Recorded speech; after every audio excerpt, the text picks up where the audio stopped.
Kung bago ka lang sa channel na to at isa kang true-blooded Aldab Nation na nagmamahal po kila Maine Mendoza at Alden Richards, tama po ang channel na pinuntahan mo, kaya consider na kitang bagong subscriber.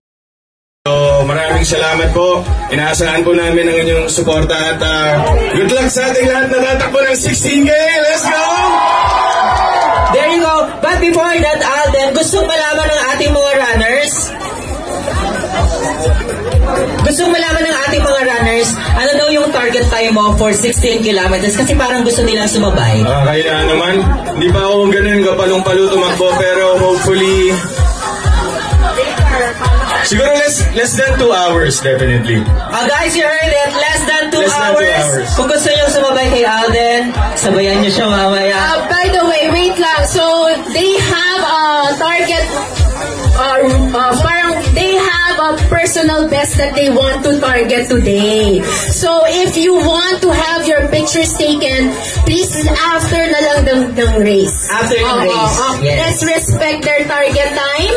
Okay, and their personal best na target. Okay ba yun? 16 kilometers. Ayan, nagising kayo, di ba? Kanina, ayaw nyo kami pansinin. Mamaya meron pa. Nagising kayo. Meron pa mamaya, may parating pa. And also, once again, we would like to invite everyone to register my booth dito ang takbo para sa pelikulang Pilipino. That's Lights, Camera, Run. Alright, thank you, Sir Alden. Alright, so later, si Kim Chu and Welcome back mga kaaldab.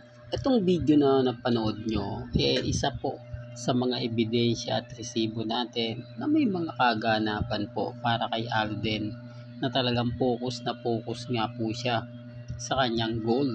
Kaya nga po maraming bitter, maraming komento, maraming ganyan. Maraming haka-haka nga po ang mga naglalabasan.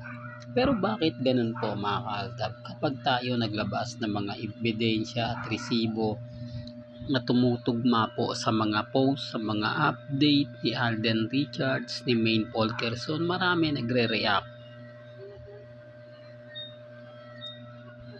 Kapag sila okay lang. Si Mama Ten, bakit at anong ginagawa nga naman po niya sa Bulacan? Bakit lagi naiispatan si Mama Ten sa Bulacan? Gayong ang layo ng Laguna kung ikukumpara. Sinasabi ng iba, hindi naman yun si Mama Ten. Hawig lang ni Mama Ten. May mga punto nga po mga kaaldab na si Yaya Pepe nakikita naman po sa Laguna, sa Nubali. Ano to? Hindi po ba? Pero ito yung pinapaliwanag ko mga kaaldab. Ang pamilya Polkerson, nire-respeto po dyan at ginagalang sa Laguna. Wala pong makapagsasabi o makakakuha ng mga video na galing po mismo sa mga kapitbahay ni na Alden Richards.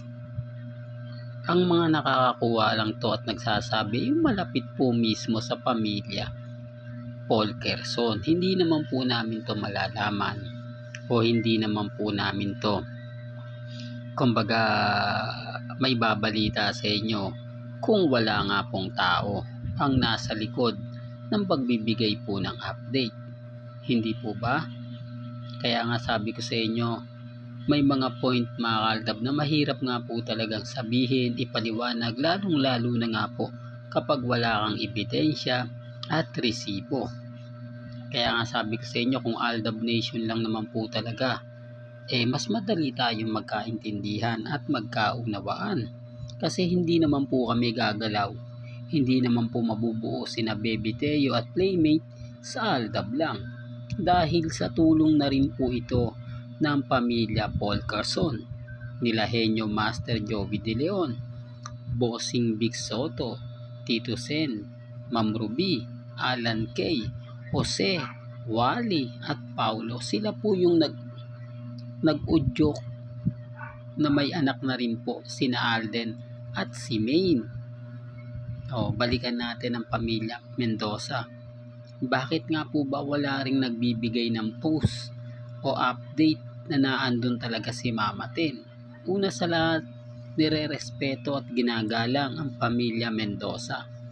Gaya ng sinabi ko, wala akong kapitbahay ang magpo-post literal.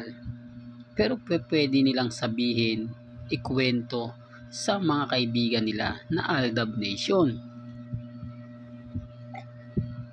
Kung matatandaan nyo, yung unang McDo ni Mengay sa Bulacan, halos kalahati ng porsyento ron, kapitbahay ni Mrs. Paul Carson, na naging kaibigan nga po ng fandom ng Aldab Nation. Mga bagay-bagay na kung susuriin po ninyo, may komunikasyon pa. Gaya nga po ng taong nagtanggol kay Mr. Destiny, na kung saan binatikos ako ng mga panahon na yon. At siya rin po ang nagsabi sa akin na may ospital nga po sa Bulacan na General Mendoza Hospital na pagmamay-ari nga po o may business partner nga po ang pamilya Paul Carson. Paano ko nalaman yon? Sinong-sino nga po ba ang involved? Ito yung sinasabi ko, mga kaaldab, na may mga taong nagbibigay po sa atin ng update. Pero gaya po nila, pag wala nga po raw ebidensya at resibo, ay wala. Hindi naman po ko katulad nito na nakikita yung post na pinapakalat nila na buntis si Catherine kay Alden Richards. Hindi po ba ito yung literal na fake news? Hindi po ba ito yung literal na talagang ginagamit lang parang naman po mag-react, magkomento yung mga taong nakakita nito? Almost 500 comments na to. Hindi ko to pinopromote, gusto ko lang pong ibat-batid sa inyo, ipaalam sa inyo na never po akong gumagawa ng ganyan. Never po nating ipopost na ganito ganyan, etc. etc. Sabi ko nga po sa inyo, kung ano lang naman po ang latest, kung ano lang yung trending, yun lang naman po yung hinahatid ko. Kaya naman po yung iba sumisimpatya at kumakampi po kay Mr. Destiny. Dahil yung ina-update natin, totoong naganap, totoong nangyari. At syempre, hindi ko naman po ibabalita sa inyo yan kung wala rin naman pong nagkukwento. Hindi katulad nito na post mismo, di po ba? Para saan nga po yung ginagawa nila? Hindi po ba pang-insulto? Hindi po ba mas masakit yan makita? Kaya nga po si Catherine, hindi na sila pinapansin. Hindi lang magawa ni Catherine na iba siyang cut din dahil malaking naitulong nito. Malaking ambag nito dahil kung wala po talagang cut din, hindi magkiklik din po ang pelikula ng Hello Love Again. Yung parang napakalaki ang utang na loob ni Catherine Bernardo sa Katden fans dahil kasalanan naman po nila. Pinahype nila, nagkaroon ng mga issue, nagtrending, isang buwan sa Canada, puro post na magaganda, ini-edit, hinayaan nila. Nung kumbaga nag-evolve na, kumbaga parang gusto na ng kasalan, gusto na ng mga wala na. Nasa na yung mga singsing na pinagmamalaki ng Katden? Nasa na yung black ring na binigay daw kuno ni Alden Richards kay Catherine? Wala na. Nasa na si Christopher Min? Nasa na si Ogie Diaz? Ito yung mga taong nagpa-hype. Wala na. Diba? Tahimik na sila. Kumbaga hindi nila magawang giriin etong mga photos, video na kumakalat.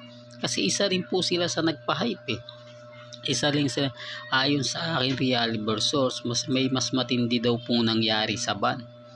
Real talk, sabi ni Ogie Diaz. Ngayon, kinain niya lahat yung sinabi niya. Kinain lahat ng reliable source yung mga pinaliwanag nila. Ito yung sinasabi ko, mga kaaldab. Kahit sa Aldab wala kaming ebidensya at resibo gaya ng mga reliable source nila. At least kami, totoo lang. Kung ano yung nakikita nyo sa dalawa, kung ano yung update ni Maine at ni Alden, yun lang naman po yung ina-update natin. Pero same na same naman po. Hindi po ba? Well, hanggang dito na lang po ang ating latest updates. Kaya kung gusto nyo pa po ng pinaka-latest at sariwang update, abay tumutok lang po kayo dito po sa channel ni Mr. Destiny para updated po kayo sa mga bago at sa mga latest na i-upload po natin maya-maya lang. Hanggang sa muli, salamat po sa panonood at pakikinig.